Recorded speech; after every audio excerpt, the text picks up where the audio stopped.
Good evening, LTP family. Welcome to the LTP Lounge, episode number 28. My name is Mark. I'm one of the co-hosts here. Sitting to my left is the drummer himself, Udi. Good evening. Good evening, sir. Hey, tonight we've got a very special show. We're talking about dynamic pricing. We're talking about the new Disneyland After Dark event coming for 2026. Also, we're going to talk about construction updates and whatever anyone in the chat wants to talk about. We're also going to have a very special guest. But before that, let's roll the intro. Roll that banger.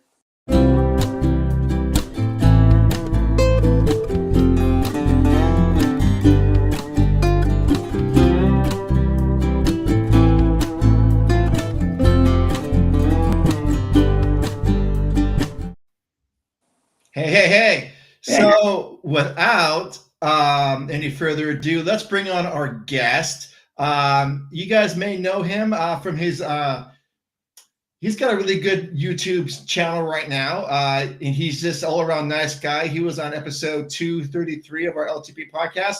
This is the theme park conductor. Let's bring him on. What's up, everybody? I'm theme park conductor. How's everyone doing today? We are actually a lot better now that you're with us. Yeah, we're good. We're good. There you go. Yeah. No, actually, zero complaints, brother. It's midweek. It's Thanksgiving. A ton of things to be grateful for. I've got a healthy family. I've got great friends. Good job. Yep, exactly. Just got my heater fixed, so I'm all stoked. All right. Well, good. Hey, that's good, Mark. Oh yeah, exactly. Right. Yeah. So Conductor has been in the Disneyland game for a few years, I think. He can maybe introduce himself a little bit because it's the first time he's been on the LTP Lounge. If you guys did not catch episode 233 of the LTP podcast, Limited Podcast, do check that out because we talk a lot about him. And yeah, so give us a quick view of 10,000 feet from your Conductor. Absolutely. Well, like you guys said, I'm theme park conductor. You can find me on YouTube and Blue Sky at Theme Park Conductor. You can find me on Instagram at theme_park_conductor. You can also find me on X at Theme Conductor.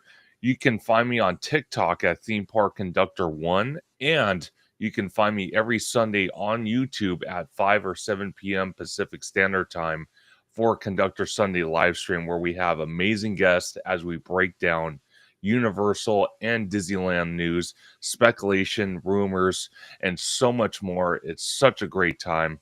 Come join me sometimes. Yeah. Conductor, you just say the word, and LTP will be there and help you out. Mm-hmm. Absolutely. See how I just invited us over to your party? There you go. Hey, anytime. Likewise. Any. Well, again, it's funny. We started the whole thing 10 years ago with just talking about Disneyland. Hey, we're going to cover rides and attractions, and I remember Udi saying, "Oh, is there even going to be enough news to talk about, dude?"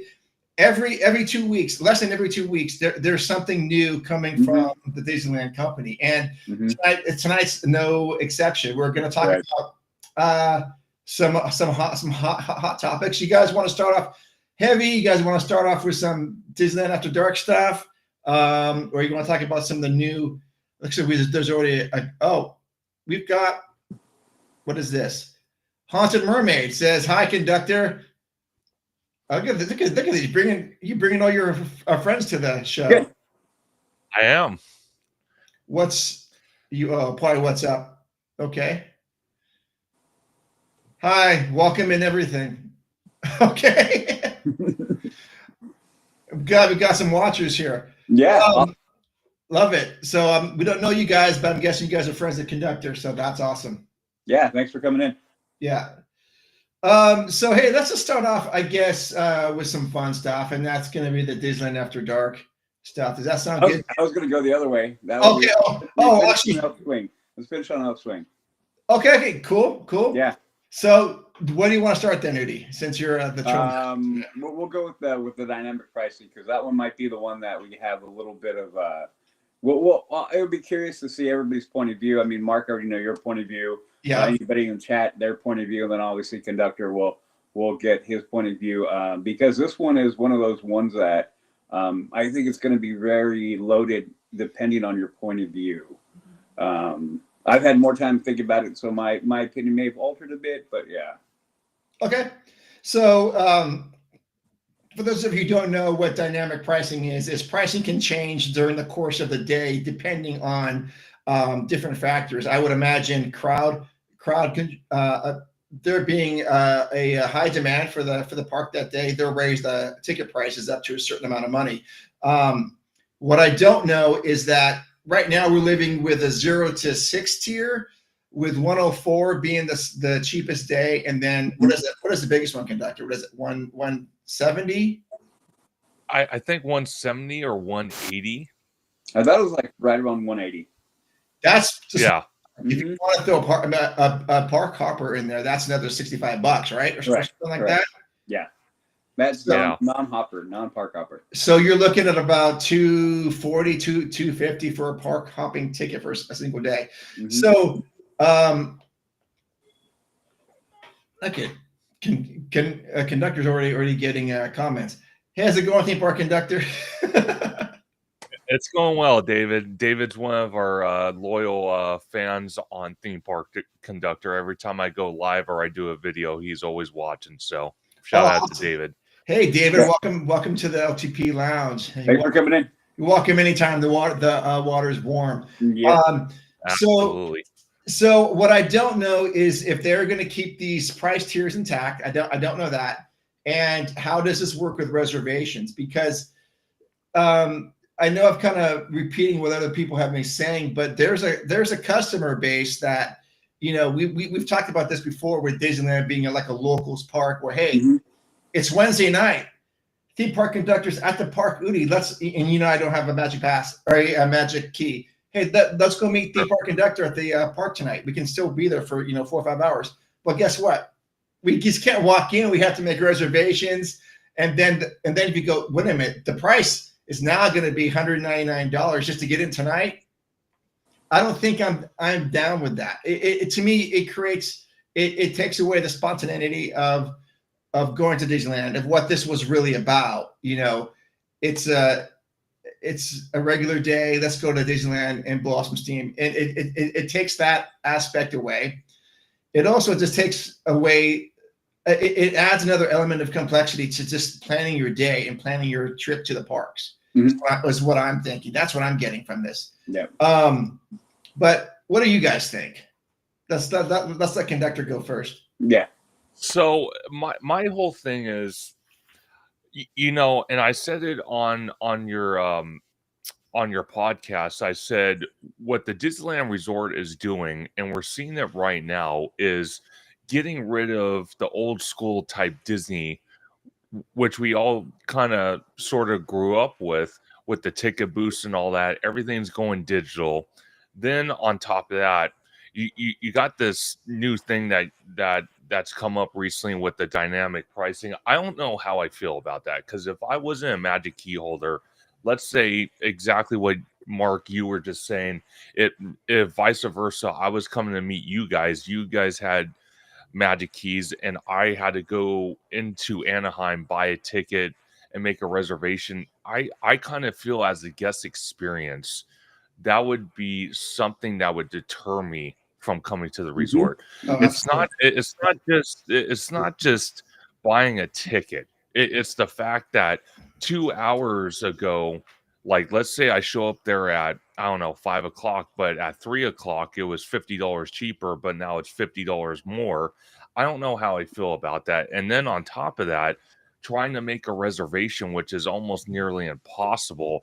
I still do not understand to this day how Walt Disney World, a tourist destination, can sit there and remove the reservation system, but yet the Disneyland Resort with only 2 parks still has a reservation system, but a world destination resort does not.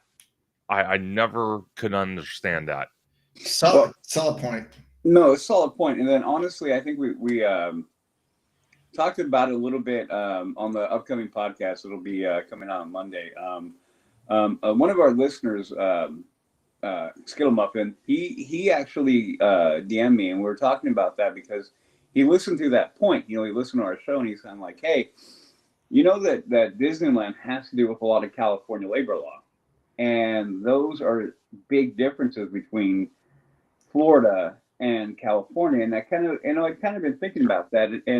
And right now, I mean, we covered in one of our stories, maybe 1 or 2 shows ago, Starbucks employees were on strike, right? Yeah, down there, yeah. Down there. And so it all kind of, I think as I'm like my thought process is evolving on the whole thing, I think that's one of the things that's kind of pushing Disneyland to maintain that system, because they really have to keep a tight handle on labor. Now, in all of our lines of work, I think we've all had that moment in time where labor control is going to be the easiest one to get a hold of if you're trying to control the cost, right? So I think we've all had the experience where it's like, oh man, we're running too heavy here, blah, blah, blah, blah. What can we do to kind of curb our overall costs? And the first thing was like, well, you go home, and you go home.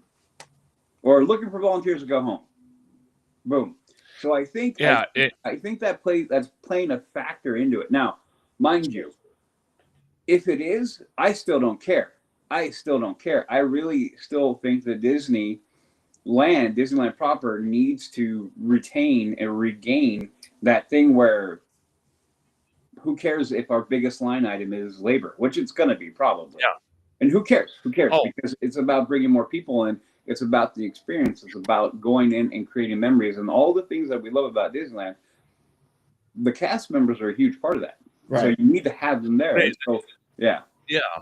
They are, because one of the biggest problems, like I said, with everything going digital, the biggest problem, and one of our good friends, David from Fresh Baked, he did a video about a week or 2 ago talking about this ticket booth situation, and it fits right into what Trailmaster is saying. Is basically, there's not enough support staff, boots on the ground, to help people that don't understand how to digitally buy a ticket, since the ticket booths are going away. And then they sit there and shove, hey John, they sit there and shove the ticket booths right next to the lost and found, which is, I don't understand why the hell they did that, but they did. And then they have limited cast members. So if you have this family of 4 coming from Idaho that wants to go experience Disneyland, first of all, they're going to get there, find out they probably can't even get into the park because there's a stupid reservation system. Right. On top of that, they're not going to know where to go to buy tickets. And then when they finally do find out where the ticket area is, they have to wait an hour minimum to sit there and buy tickets for another day, because that day they go, it might be sold out. So it's like, Disney's kind of, I've talked about it with other content creators, saying that the Disneyland Resort, with all these expansions they want to do with Disneyland Forward, they want to make it a destination like Walt Disney World in a way. Yeah. But how can you do that when that family of 4 from Idaho or any other state doesn't live in California comes to the resort on vacation, doesn't even know where to buy tickets, and on top of that, doesn't even understand the online buying process that the resort's going through. It's confusing. Confusing, yeah, as all get out. Now, to further your point, now I know you're in SoCal, Conductor, and Udi's was in SoCal, but I don't know if it's let's say they have dynamic pricing going on like right now, and let's say it's the holidays, and you've got family coming in to see you. They go, hey, Conductor, we want to go to Disneyland with you. Well, sure. That, and let's say they're from Idaho or wherever they're from, that's going to be a very hard ticket to get, no pun intended, because I imagine the dynamic pricing will be ramped up during the holiday season. Oh, yeah. especially if they know that you're their conductor. They're going to add another 45 to 50 bucks on the ticket price just because they know you're just because they know you're in the park. But how does all that? I mean, there's there must be a use case model that they've looked at to say, well, what about those folks? What about those guests that want to come in? Just exactly what you're saying, conductor. And I know Udi, they said, grew up in SoCal, and one of his traditions was to have family members come to the park. That all that's going to change, right? Yeah, it's all going to change. And again, I think Disney, they looked at other industries. Like if you look at like plane flights, it's the same damn thing. If you're going to, let's say for me, like I'm going to Orlando in March, and I bought my ticket freaking 7 months ago, but if I bought it today, I looked at the difference. It's like a $500-600 difference. I think Disney is taking taking the information from those type of companies, even travel agencies, and saying, hey, we can gain more money and more revenue, so why not implement this in our parks? But in a way, it's kind of even destroying the guest experience even more, in my personal opinion, because like I said, the Disneyland Resort, it's never going to be Walt Disney World. But on the other hand, everybody in the nation knows what Disneyland is. So when they come to visit from out of state, they want to go to the resort. But how in the hell can you do that if there's a stupid reservation system in your way? And then on top of that, if they don't understand the whole online ticket buying, that just deters people. And then you got neighbors next door where you got Knott's Berry Farm, where you can just go up to a ticket booth, buy a ticket, go right into Knott's Berry Farm. You got SeaWorld San Diego, you got Universal Hollywood, that you can go up to the ticket booth and buy a ticket. The Disneyland Resort, they think they're playing it smart, and I don't think they are. They're just deterring more and more guests away. I think you're right, and I'm glad you brought up Universal, conductor, because I know you're a Universal guy too, and we just aren't. I don't know a whole lot about it. I mean, I know enough to have a conversation, but to go into the depths of it, what is the Universal ticket system? What are they doing right versus what we're doing wrong? So right now, they kind of are where Disneyland is right now. They have the option, you can buy tickets online, but then they have the physical ticket booths there. Okay. And usually they have two out of the 4 open. If maybe during the holidays they'll have 3 out of the 4 open where you can buy tickets. There's plenty. So when you walk through security and then you go to the front entrance where the big archway is, they usually have, I would say at any given time, maybe 8 cast members or team members out in the little esplanade right there. And then each booth, they probably have, I don't know, probably 7 or 8 ticket booths, or not ticket booths, but like where they scan your ticket to get into the park. Usually they have team members there, they have supervisors. So if people have questions, it's well staffed. When I go to Disneyland, even though I'm a Magic Key holder, I'm like, okay, where's the team members at? And then when you find the team members, if you find one, they have to go ask another team member because they're not sure. And I don't blame them.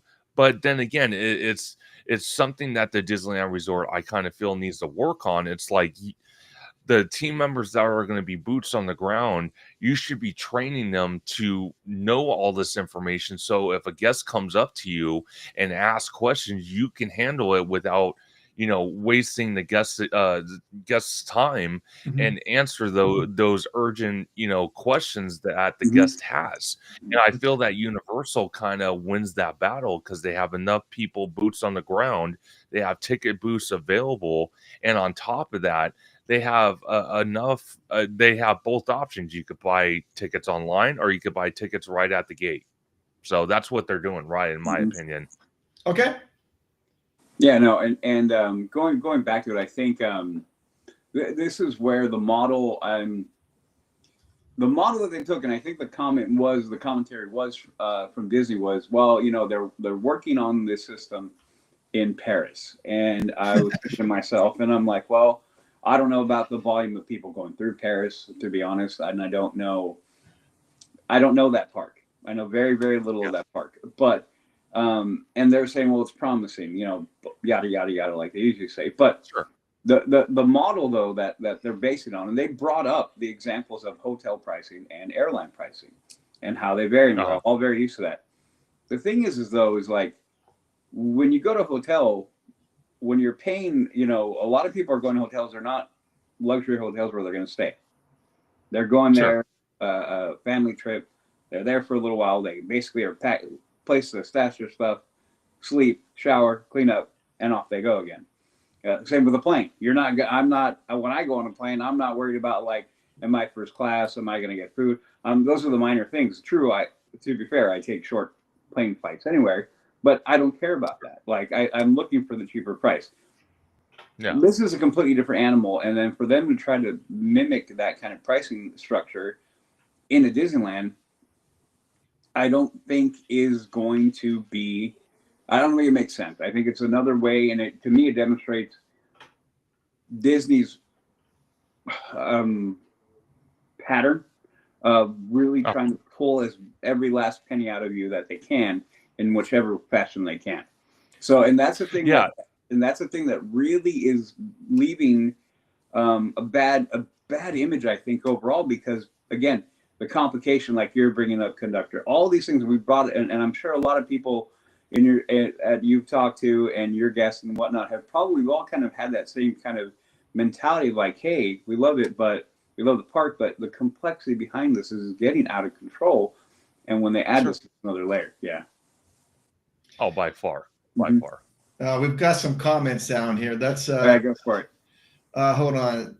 Let's see. Dave said, "What's up, Mark? How's your day today?" Hey, David, I'm doing good. Thank you for asking. My day's been great, but it's even better right now because I'm talking with friends about a park that I love. Mm-hmm. Thank you for joining the party. John said hello. Hey, what's up, guys? I heard Idaho. Yes, you did. Yes, you did. Oh, yeah, you did. Because he's in Idaho. Yeah. Let's see. Put a giant sign on top of them and say tickets and disability services. What was that in reference to? Okay. To that being in the corner. Yeah, no, but that. Yeah. Oh, I gotcha. Good evening. Oh, Lewis.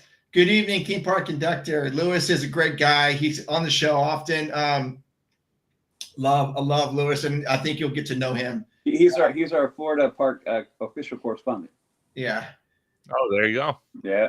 Let's see. John said, I almost went to Disney last June, but I could justify the hotel stuff, Lightning Lane stuff, and the overall ticket prices, not to mention some of the unnecessary stuff they push in there. Something.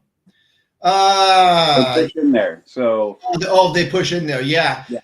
So Yeah. You're feeling a little discouraged, a little disenfranchised, John, right?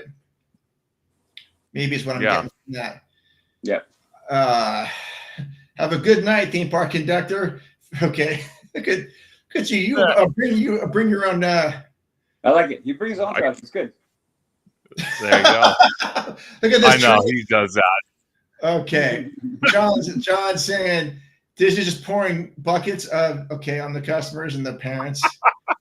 Well, it's kind of true though.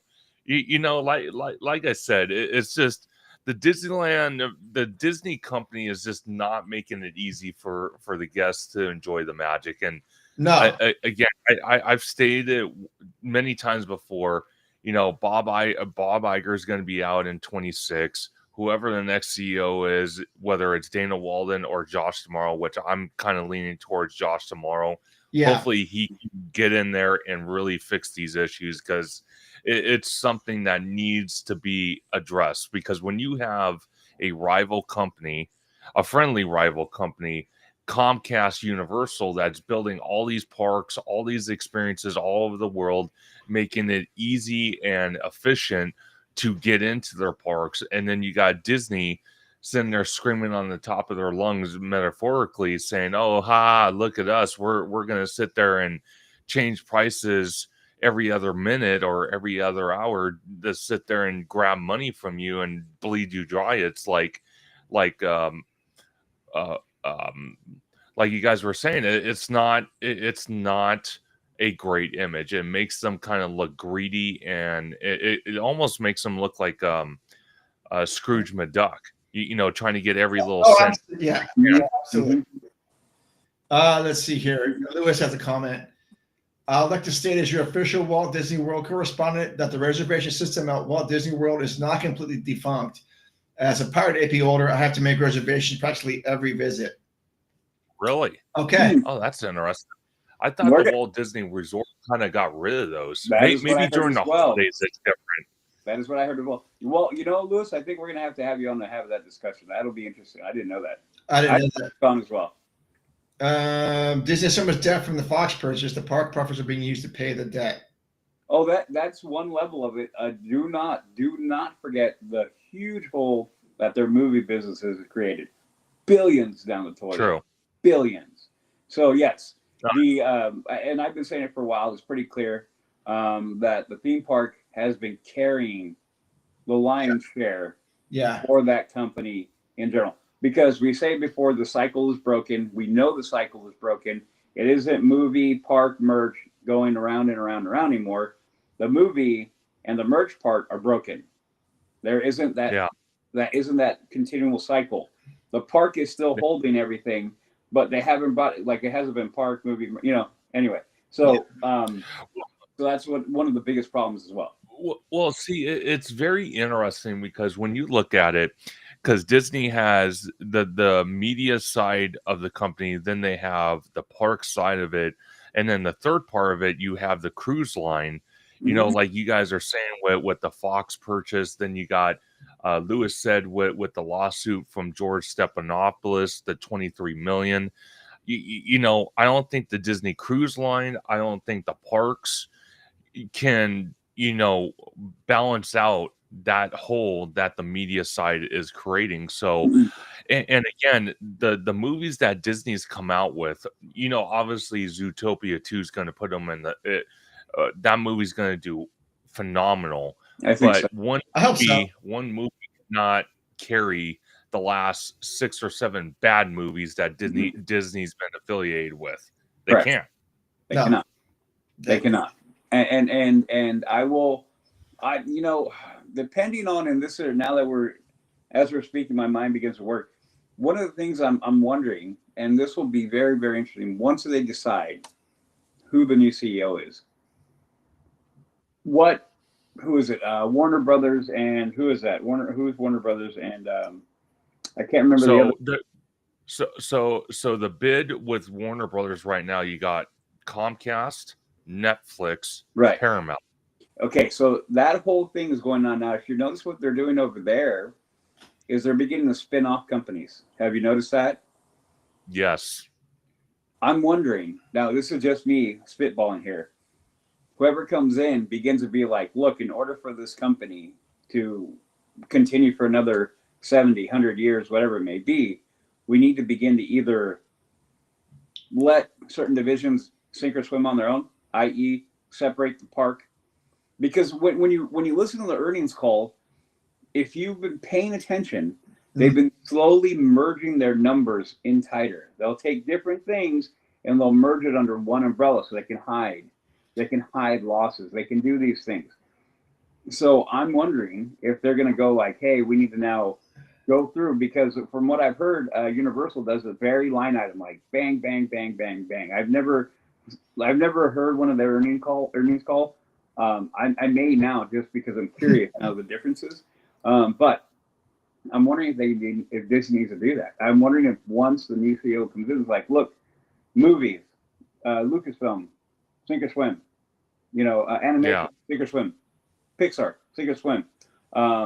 You make your stuff, and if you fail as a company, then you're gone, or we pull you in and then we take over. I mean, they always will do this corporately. They'll pull companies together, but Disney, if you notice, like I said, slowly but surely is becoming one big glob, and they'll hide a million things in the one line item, which should clearly be delineated so you can really see what's going on. So I'm curious if that's a way to kind of correct that, because we know that if they went to just theme park and let theme parks sink or swim on their own. We already know what's going to happen. They're going to fly. Don't you think the theme parks and the movies are symbiotic? No, they have some. They always have been. But that's my point, though, is that somehow you cannot let the single engine of the theme park continue to fly the plane. Right. Okay. Yeah. Okay. Now That's my point. Okay. Conductor, you say something? Sorry. Well, no, I agree. You know, and we talked about this on Orange Grove 55 the other night. It's almost getting to the point where it's like whatever the box office does, you know, movie wise from the company, then they try to implement in their parks. It's like, so is the future of the parks going to be based off the media side of the company, or is it going to be vice versa? Or like you guys are saying, are they going to try to separate? I don't know, because when you look at the Warner Brothers bid right now, you know, between Comcast, between Paramount, between Netflix, obviously Comcast and Netflix kind of want to pick apart Warner Brothers. Paramount wants to buy the entire, you know, whole Warner Brothers company with everything. But then again, you know, we're starting to see this day and age where linear is just dying out. It's like, why would any company like Paramount or any of them, why would they want to be interested in linear? Everything's gone to streaming. And I've said it time and time again in the last couple weeks, is the mere fact that this deal that Warner Brothers is offering, Comcast has the most to lose, because Comcast has Harry Potter in their Universal parks that they're renting the IP from. They have other IPs they're renting from Warner Brothers. On top of that, they use a lot of the properties they borrow for Halloween Horror Nights. And I kind of feel that Comcast is in the best position possible to buy Warner Brothers out and implement more IP in their park, because Warner Brothers has a phenomenal, and I mean phenomenal, IP library. They do. And Universal is one of the best companies to implement that in the park. And I've said it, between all three contenders for Warner Brothers, Universal Comcast is the number one company out of my mind that I would love to see acquire that. Because what does Netflix have to offer if they buy Warner Brothers? What does Paramount have to offer? They don't have theme parks. No. Universal has theme parks. And you can't tell me that if Comcast buys Warner Brothers, no one in their right mind wouldn't want to go to a Universal park and sit there and go walk through a Lord of the Rings land, or you know, go to Halloween Horror Nights and see it walking around, or you know, The Conjuring or something like that. You can't tell me people don't want to go experience that. Meanwhile, you got Paramount and Netflix. What do they have to offer besides streaming? And who knows? Because Warner Brothers has the new they're coming out with new shows for I think was it the Lord of the Rings TV series, the Harry Potter TV series, some other stuff. And it scares me to think that Paramount or Netflix wouldn't know how to handle that. Now, Comcast also acquires something that they're struggling in right now. Their streaming service, which is Peacock, is streaming, or that their streaming platform is really bad right now. So if they acquire HBO Max, imagine the numbers they're going to gain from that, because HBO Max is popular. Oh, for sure. A couple questions here. Does anyone on the panel still watch regular TV? I'm only on YouTube these days, except for sports. I do not watch regular TV. I do not either. How about you, Conductor? Nope. Okay. Nope. All right. And then Lewis said, that's scary that NC Universal taking over did Discovery Time Warner. I don't know if it's scary. I don't know if it's scary. I think, like I said, out of the three companies that are bidding for Warner Brothers, I think Universal is the best company out of the three to buy Warner Brothers at this point. Because the Hollywood Park, imagine this. I know you guys haven't been there yet. But NBC. He said NBC. Yeah. Oh, got it. Gotta. Think about it though. Universal Hollywood, if you look on it on Google Maps, it's literally adjacent to Warner Brothers Studio. Mhm. And people have been crying for years for Universal Hollywood to expand. And what a perfect way to do that if they buy out Warner Brothers and move a lot of the production Mhm. over across the street, get rid of all these sound stages they don't need, and build more theme park, which people want. And Universal Hollywood has a lot to gain if they acquire Warner Bros. Not just moving production across street, but the IP library they can use in their parks, because they'll save money in the long run not paying Warner Brothers licensing rights to Harry Potter. That's a Mhm. big one right there. Yep, I agree.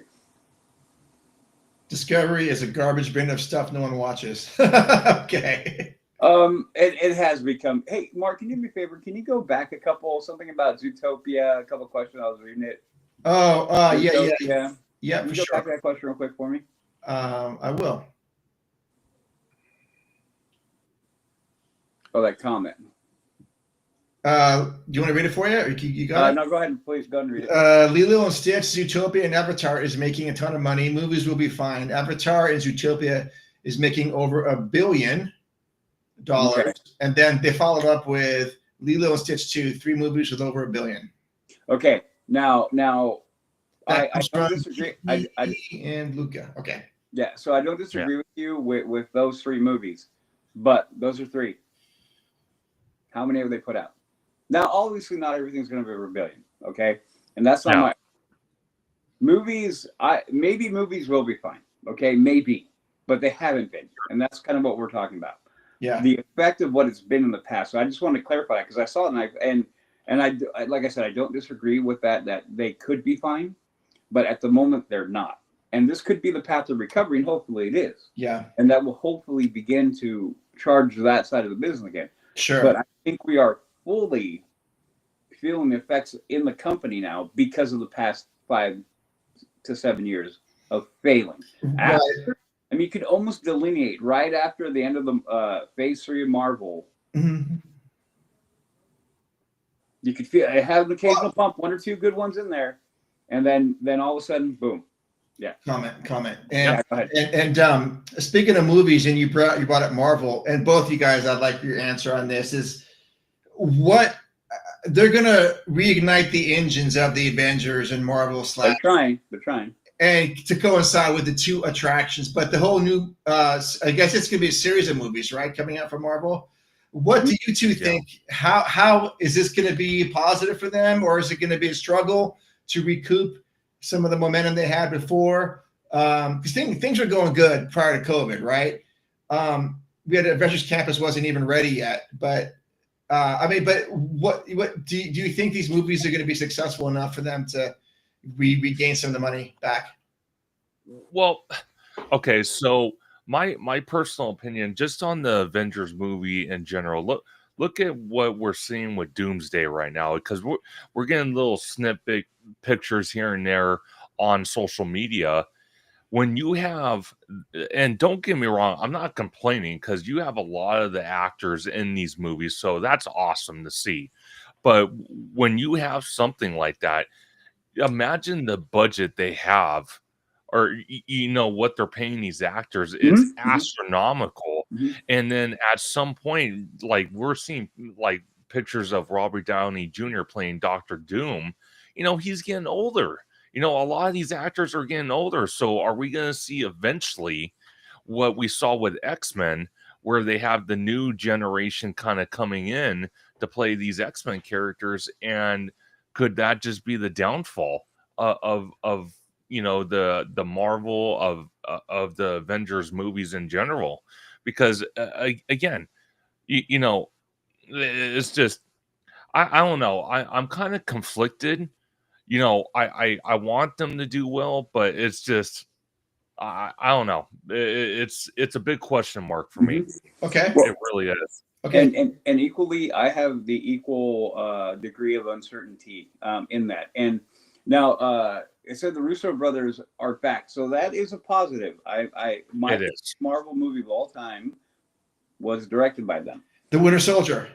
Thank you. Yes. Okay. Yes. So, but the problem is now, and this is where they have to come out with a phenomenal movie because of phases 4, 5, and 6. So this is what we're talking about.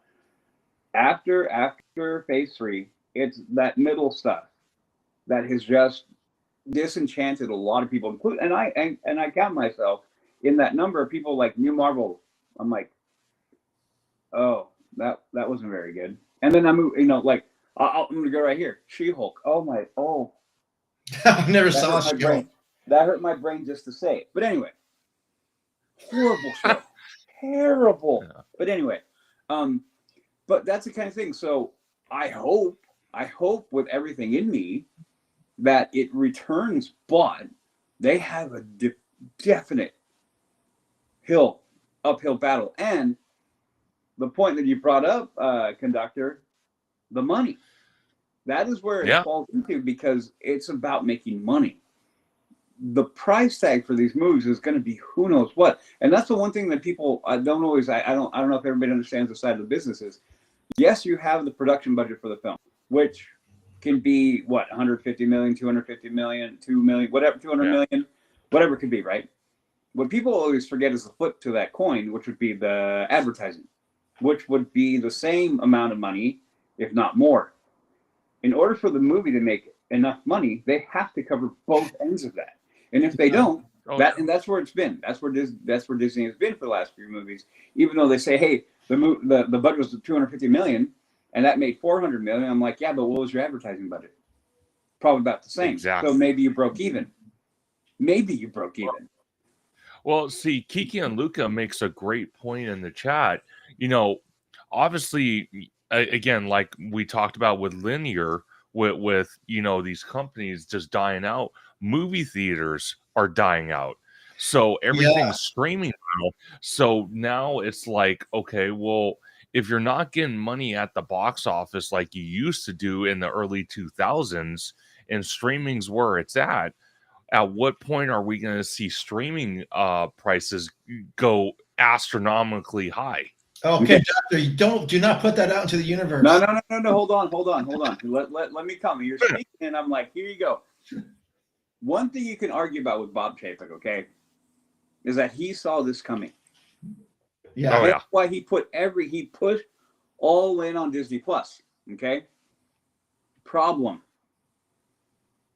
one, that it was not an established streaming service. Okay. They didn't know what they're doing. They're figuring out as they go. So the product came out rapidly. They came out with a great one with the Mandalorian. That was correct. They came up with an amazing show that, I mean, you think about it back then, all the glory days of the Mandalorian. But then what happened is they continued to pump in the movie budget into the show, and they didn't have a good model to recoup that. That's where the failure was, in my mind.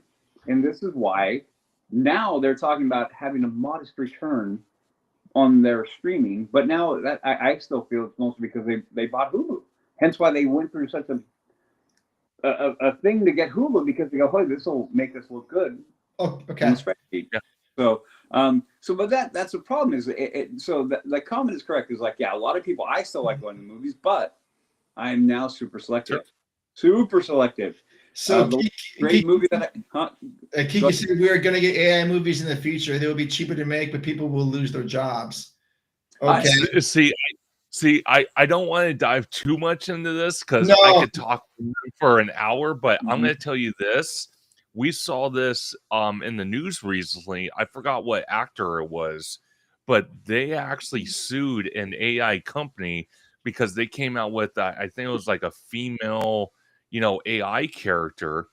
And I think it was like a commercial, or it might have been a movie or a little TV series or something, and it replaced an actual actor, and the costs were so low that it created friction all over the place in Hollywood. Yeah, and the actors are getting scared. They're all like, "Whoa, we really got to be comfortable or like careful how we negotiate, because it's like if these production companies don't like what we have to say, they could say, screw you, go with an AI character, have low budget costs for a movie that they create, and reap in all the rewards like Right. it's 1990 all over again. Well, You know?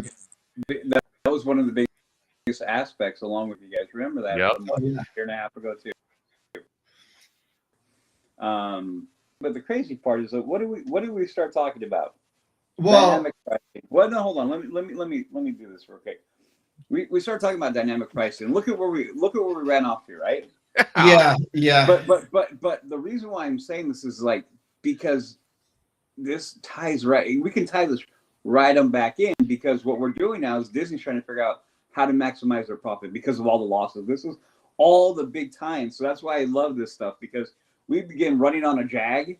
Yeah. And that jag, we can pull it right back in and tie it right back in. How this affects all this, what we just It does. Yeah. Directly affects us, and could be one of the many reasons why we started talking about dynamic pricing. Sons of Amusement. Hey, Jason, what's up? Netflix and Prime make their own movies for home viewing with their subscriptions. Why can't others? That's a great point. Okay, so Netflix is an outlier, man. That is the big dog. They have millions. They were the first ones in and the biggest one in there. So you cannot hold. For example, how many other streaming services are huge other than YouTube? Same rule applies. Right. There's a lot of other small streaming services. Rumble's another one, and there's a few, but they cannot compete with YouTube, because that was a big dog, and that's a big dog in the room. And then was it Amazon Prime? They're carried with another part of the aspect of the business. Right. So I'm not, Jay, I'm not saying you're not, it's not a good question, but I'm just trying to highlight the fact is why they can't. Now, this is why I think Disney why Chapek thought he could pull this off, is because he had the entirety of the Disney library and all these different things, but the rollout is where they screwed that up massively. And then they were trying to run, and they hadn't even learned how to stand up yet. Yeah. Okay. We haven't gotten to other topics tonight, which is great. I love this this is great discussion. Our segue. Not a great segue, but I just started thinking about something when you talked about the Avengers attractions, and I hadn't asked Conductor this because I didn't even know him then. But what are your thoughts on this? Is not even to do with Avengers, but Coco. What are your aspirations? What is your what are you hoping to get out of this Coco attraction? Do you want a Coco Village and a moderate family flume ride, or what is it you want? So, okay, this is ideally what I really wanted, to be honest with you, because it looks like we're only going to get just an attraction, maybe a little decor on the outside of the attraction. Yeah. I wanted almost like a small little village of, the Mexican, Hispanic community. Because when you look at Southern California, that's kind of what Disneyland's kind of surrounded by that, believe it or not. So it would have been a great opportunity to implement the Latino community 100%. Into this attraction and this IP by building a little mini land with a village and all that. You could still have the attraction. Now with the attraction, they say they want to build it based off the Shanghai Pirates. I really hope that's the case, because I've seen videos of the Shanghai Pirates and it looks absolutely mind-blowing. So I really hope that is the case. I hope they don't cheap out. I hope they go full budget on it and whatnot. But to answer your question, Mark, to be honest with you, I really wanted not just the attraction, but a little mini land with the village to kind of, tie in the whole land community. I think that was a missed opportunity by shoehorning it behind the Incredicoaster. It's almost like they're saying they're ashamed to build that, so they're hiding it, where you have to go find it. Well, yeah. I said on the podcast when we were talking about this a while back, it's exactly what I wanted. It's exactly what I wanted, and I was hoping for with them to do that, expressly because of the Latino community. So Being in Southern California, huge Latino community, one of them. So it's one of those things where I would like, even though I'm not Mexican, I'm Latino, and I don't have that Mexican culture. I have South American culture, but we all have a few ties that bind. So anytime I see things like that, it speaks to me. And yeah, I was definitely hoping for that. Oh. Maybe they do something. I don't know, but it would be great if they did. I completely agree that it would be great if they added something more to it and made a pueblo, made something like that, incorporate more of La Familia, Ofrenda, Look at you. all those kind of things. All that kind of thing that is great. And hopefully they do touch it like that. Maybe they do have a place, the altar with the Ofrenda, and have these kind of things where it will pull things from the movie and just highlight the culture, because I think anybody who starts digging away, not only Mexican culture but Latino culture, there's so much going on. Yeah. Well, see, to answer your question real quick, I think the best location out of all locations they could have put a Coco mini land, to be honest with you, is Paradise Gardens and getting rid of Goofy Sky School. If they want to demo that whole area, and even those kind of carnival rides where you got the symphony swings that half the time it's closed because of weather. If they got rid of that whole area and they put Coco in that area, I guarantee you it wouldn't have been a hit. But like I said, shoehorning it behind the Incredicoaster, it's almost like they're ashamed of it. Okay. They're saying, here, we're going to give you an attraction, but we're ashamed to really build it out. So we're going to shoehorn it in the back corner. Yeah. A couple of comments, though. I agree with you both. I was hoping for, and we don't know yet, but I'm hoping there is going to be a village where people can go and experience the culture, and just get embraced and all that. I also feel as if we need a new restaurant, a Mexican restaurant back there. And conductor, when you go in March or May, it's March, to Disney World, when you go to Epcot and you go to World Showcase and you look at the Mexico Pavilion and you see they've got a restaurant inside there, and they also have a log flume ride in there as well. It's not a thrilling ride, but you're going to go, oh, gosh, I wonder if we could put a Mexican restaurant inside our Coco attraction. And how cool would that be? That would be awesome. Yeah. Yeah, so I'm hoping that they go full on this and not give us some cheap boat ride thing that is replicated in another park. And that's something that they need to do right. I think because as far as I know, out of any park, any of the Disney parks, Disneyland is probably the closest to the Hispanic Latino culture. I mean, I'm guessing by far, right? I mean, I wouldn't say the Florida parks are as much as us. Right. Okay. Yeah. Okay. That's why I kind of feel that back in the day before Bob Iger, it was Michael Eisner. Yeah. I think honestly, to be honest with you, and I hate to even say this, I kind of feel that's why we never got Westcott. That's why that's why Epcot works so well in Walt Disney World, because one, it's a tourist destination. Two, they can get away with having different cultures in one little park. That's why Epcot works out there, because it's a tourist destination. Now, eventually, if the Disneyland Resort wants to expand into the Toy Story parking lot and make that the third gate, I would be 100% open to putting a Westcott in there, because I love the old school ideas we had for the Westcott. Not copying Epcot, but you can have the big giant spire, you can have all these little different pavilions. I think it would be awesome. It'd be incredible. But back when Eisner was a CEO, I just didn't feel it worked. That's why they went the way they went with Disney California Adventure. Nice. Yeah. Jason's saying not enough space where Sky School is, conductor. Okay.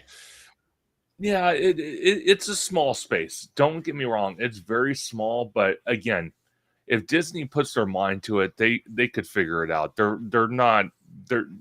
They're smarter than they look. Like, for example, if you watch their YouTube channel now that they have the Imagineering YouTube channel, they just came out with another episode talking about the little Olaf character that's going to debut. Yeah, I saw that. Yeah, in the Shanghai and in Paris's Arendelle that they're building. You know, again, they can figure out a way. Yeah. Maybe not in that area where Goofy Sky School is, but I don't think just having an attraction and a little area that you walk through to get to the attraction for Coco, I don't think that was enough, especially to represent the land community that the Disneyland Resort in California is surrounded by. I think it's more of an insult than it is anything else, but that's just me. Yeah. I can't disagree. What if the new park is Westcott? Says Haunted Mermaid 13. Yeah, well, then we're all winners. So we got about 5-6 minutes left. Let's talk about the new dates and details for the 2026 Disneyland After Dark events. In general, so wait a minute. So we've got, let's see, Sweetheart Night. Sweethearts Night. Wait a minute. Jason has a comment about something here. Okay. What is this about? Don't get me started on what a waste of time and money they spend on these robots that get shown for 2-3 weeks and never seen again. That's true. Yeah. Okay. Well, hopefully, You're not wrong. You're not wrong. All right. So we've got Disneyland After Dark Sweethearts Night, Disneyland After Dark 70 years of favorites, Disney Channel Night, Star Wars Night, and Pride Night. Conductor, yes, go ahead. So I'm going to say I looked at these events. Not one of them interests me except for one. That Disneyland, the Disney 70th one. It's only going to go for 2 days. Yeah. And that one interests me because one of the things I would love to see, 70 years of Disneyland. Imagine being there and they have all the old school characters come out, the ones you never ever see, like Mother and Father from was it oh my god, Interventions, Carousel Progress. Carousel Progress. You got the DuckTale characters. You got just I could go on and on and on and on, but like Han Mermaid said, you got Flick. It's just they can bring out all sorts of characters. Imagine that. So when the tickets drop for those 2 days for that event, I could tell you right now, you can blink and those tickets are going to be gone. Oh, 100%. I made the comment, I think, on the podcast coming. It's like, if you want those, you better be on the queue with a quick, like, on the spot, because good luck. Yeah. People. Oh yeah. Is that something you're gonna try to get, Conductor? What? Are you gonna try to get tickets for that event? So I actually am, and and a friend, Hollow Gelato George. Yeah, we are actually going to try to attempt to buy a ticket for March 3rd, which is funny because it is the night before we take off to Orlando for 2 weeks. So we're gonna pull it off. We're gonna try it. Yeah. Are you gonna document your attempt? Are you gonna document your attempt? I might. And it's funny because I talked to George. I'm like, because originally I was gung-ho to buy a ticket for D23, but my whole thing is with D23, it's kind of deterred me a little bit. Yeah. Because now, I got this event happening.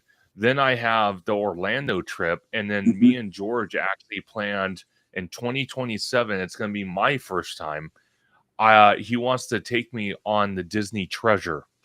So I'm going to be doing it in 2027. So D23 for me is a no-go anymore, especially since they got rid of all the vendors on the showroom floor that they bragged about. So it's like, what am I going to do on the showroom floor besides look at what? So Yeah.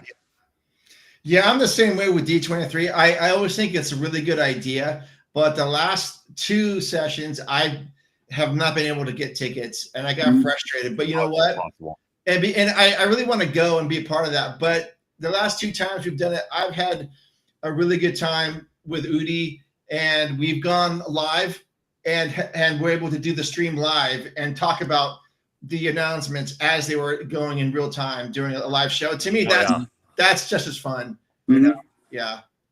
By far. Yeah, but I mean, because you know someone's gonna sneak a camera in there. I think last year, someone was on the upper deck, and this guy, I swear to you, I'm not even kidding. Me and I think it was George or someone else. We were doing a live stream, and this guy had 40,000 people watching his live stream because no one could record, but this guy snuck in the camera somehow and was recording it. So I'm like, I don't want to be that guy, because eventually they're going to catch up to him and say, no, you need to take that down or we're canceling you. You know what I mean? Yeah, I know. People pay money to be there. Yeah. So, if Walt Disney Imagineering came to you, conductor, and said, "Hey, we need you to come up with a Disneyland After Dark event for 2027," what are you gonna pick?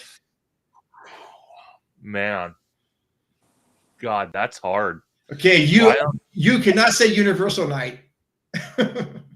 Oh, what? Universal Night. Oh, no. No. Disney After Dark. You know what? Actually, to be honest with you, okay, you're gonna think this is absolutely insane, but you know how I was talking about Epcot and Westcott? What if they did a festival at DCA and it was all like kind of set up like Westcott and Epcot, where they had different little mini pavilions of food and entertainment per area? I think that would be absolutely phenomenal. Cool. That'd be cool. That'd be phenomenal. Oh yeah.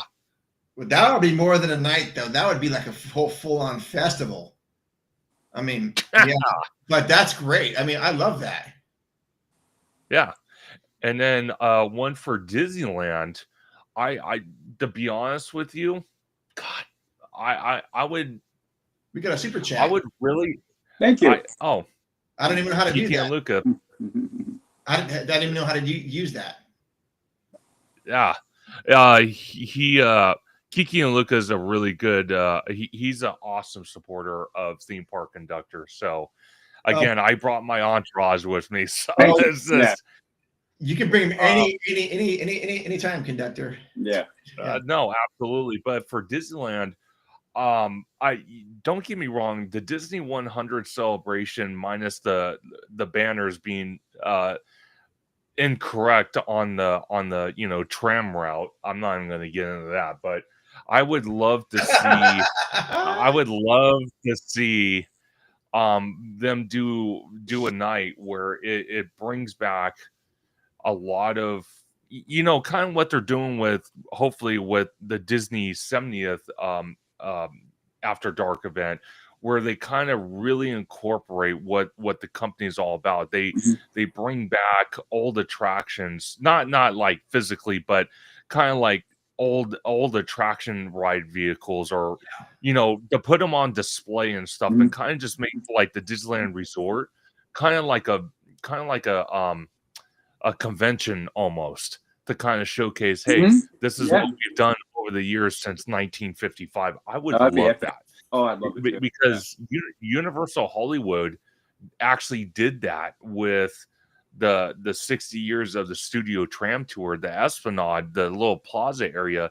They brought back old facade attractions that are non-existent at the park, and we got to see it. We got to meet old school characters we never got to see. We saw old ride vehicles put on display. The Bates Motel area, they had big props that they used to have on the studio tour back in the early 90s and early 2000s.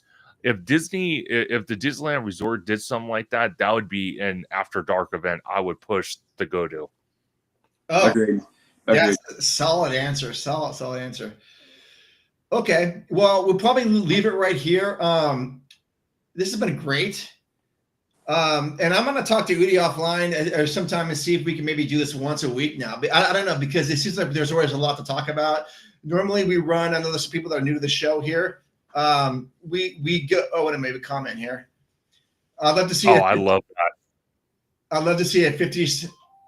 Oh yeah. Yep. We talked about that on episode 234. Mm-hmm. Yeah. But I'll just do like a real spoiler on that. My idea for that was a 50s and 60s night, but the guests have to wear, like their dapper clothing, you have to dress nice, and only attractions that were from the 50s and 60s are operating that night. So no Space Mountain, no Indiana Jones, no nothing in Critter Country is open because that's not there. Galaxy's Edge is shut down, but everything else is up. Or Big Thunder shut down. Sorry, conductor. But everything else is available, and they've got dancing on the Mark Twain with live music. They've got swing dancing in front of the castle, what used to be the Carnation Plaza Gardens over there. That's my idea for that. That'd be fun. What do you think about that, conductor? That would be an interesting night. That would be very, very interesting. I wouldn't. Yeah. Hey, at this point, Disney's got to start coming out with stuff out of the box. They eventually, I've talked to friends and they said, you know what? Some of these after dark events, they keep bringing back every single year, and it's almost repetitive, kind of like Oogie Boogie is, where they add maybe a little difference, but you got to hunt for it. But just full face in front of you, it's basically the same thing. So it's like, why are people getting excited and buying tickets immediately for something they saw the previous year? I want to buy a ticket for maybe the same event, but see different stuff, not the same stuff. Yeah, absolutely. Yeah, I mean, I agree. And we can talk about this a lot. But thank you, Entertainment Adventures, for being a new subscriber. We do appreciate it. Thank you. Yeah, we love it. I love this sort of discussion. And again, I'm very, very grateful since we're in Thanksgiving right now. Tomorrow, I just want to say that I'm very grateful for the LTP family, including now the conductor. I'm very happy to have met you last couple of weeks and welcome you to our little group. You're welcome to come in whenever you like. I mean that sincerely, and I'm thankful for everyone that has given us the time over the last 2 years. Yep. Agreed. But I you know what? I have to be thankful for my theme park conductor community. Everyone watching tonight, you guys are all awesome. I'm so glad I met you both. By reaching out on Instagram, I absolutely love that. I love that us content creators have a community where we can reach out to each other and say, hey, let's do a video. I found your last video very interesting. That's how you guys approached me. So it's very awesome that you guys reached out. I'm so glad to be part of the LTP Lounge community. To be honest with you, I can't wait to do future content with you guys, because we can ramble on for hours on end. And that's the part I love, because it's like, then we start diving in deep into the theme park aspect. And, it's funny, a friend of mine, Orange Grove 55, he always likes to say, us as a community for, theme park enthusiasts, we have a different mindset than just the soccer mom families that go into the park and don't really dive deep into what they're actually looking at. So I love this. I live for it. But I want to wish everybody a happy Thanksgiving tomorrow. Please be safe. Enjoy your family while you still have them. It's a time for thanks and love and support. And also both of you, happy Thanksgiving as well. Thank you.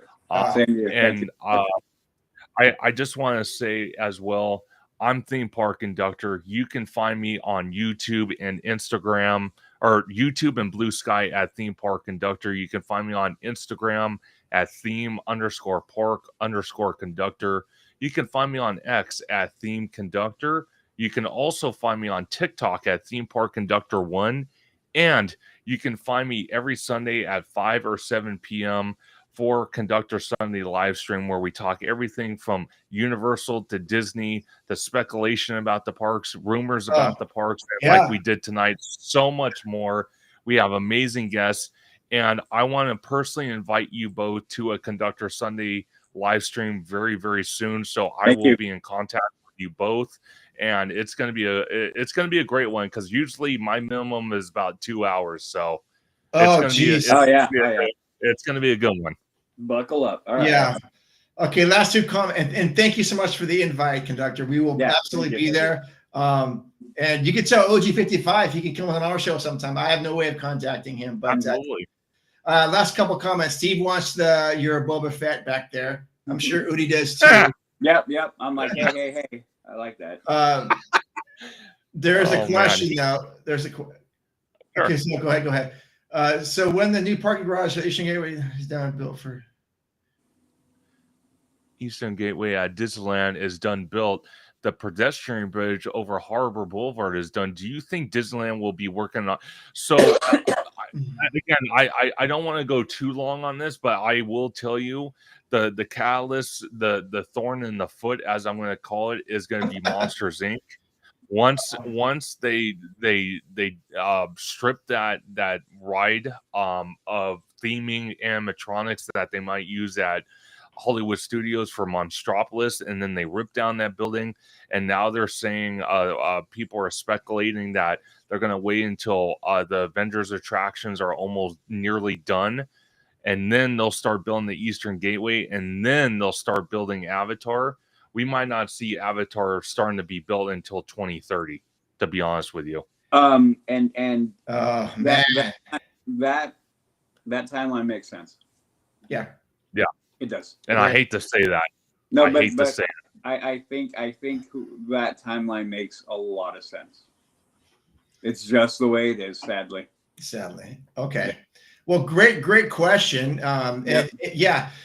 Anytime you guys post questions, we'll stop to answer them for you. That's kind of what we're trying to do is talk amongst ourselves and connect with listeners and have this community grow.